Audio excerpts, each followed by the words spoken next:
was driving my car in a parking lot area, and it suddenly became very icy. I started to slide about, and I had noticed that there was sort of an underground entrance where I might get some refuge from all this ice, and I drove up in there, came around a corner, and suddenly there was a wall right in front of me. And somehow I transported myself out of the car, and the car went directly into the wall. It just disappeared. So I stop and I look, and I reach down to look and see if it's going to come back out, and out came this huge snake. Huge snake. It startled me so badly, I had thought that I had awoken.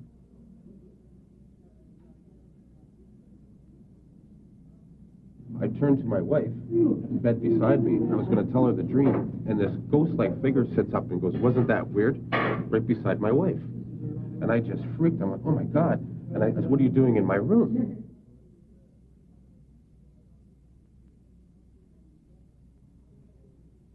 I jumped back out of the bed, which suddenly became this huge dark abyss that I was falling into, and reached up and grabbed, which was only a forearm, and it held me there suspended in complete blackness.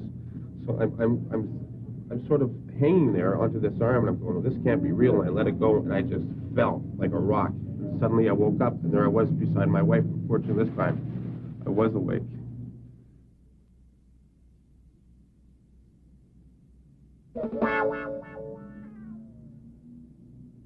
My favorite donut? I don't eat donuts, dude. Why? Chocolate.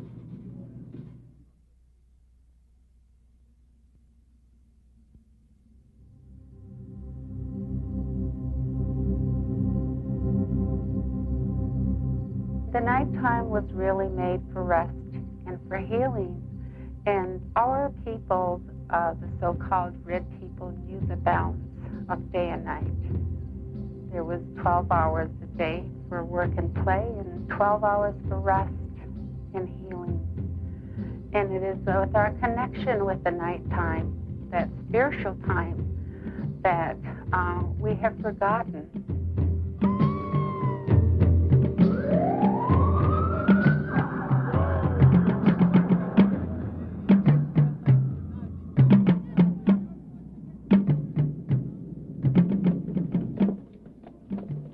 Get to bed late, you get up early, you shake the trees and wake up the birds, and you come into work, you know. Basically the way we work around here. I don't remember last time I had a dream at night.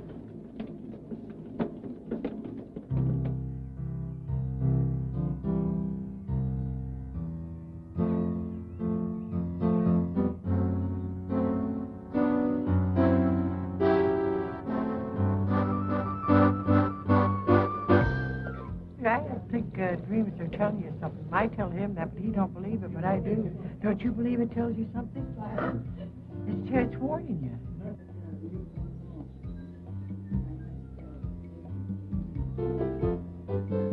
I take them seriously, very seriously. I get the feeling that I should be learning something from them, but I never seem to really learn anything. It's kind of confusing at times. Although I dream a lot, and I usually remember, I can't on the spot. I just can't. I can't remember. Because I don't dream very much, if at all.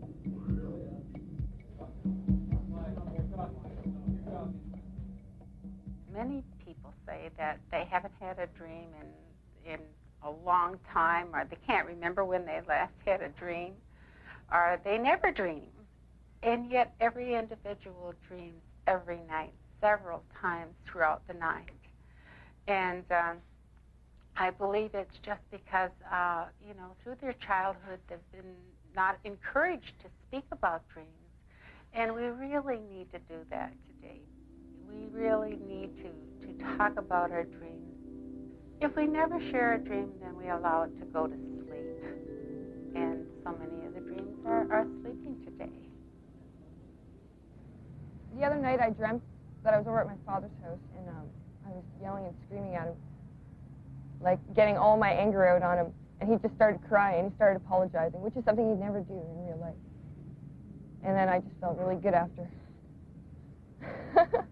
I had a dream I stole my mom's truck, but it turned into a bicycle, and I was going down a big hill, and I hit a big rock, and I flew way up, and I came back down and down. I was falling, down, woke up. Yeah, I've flown in a dream once.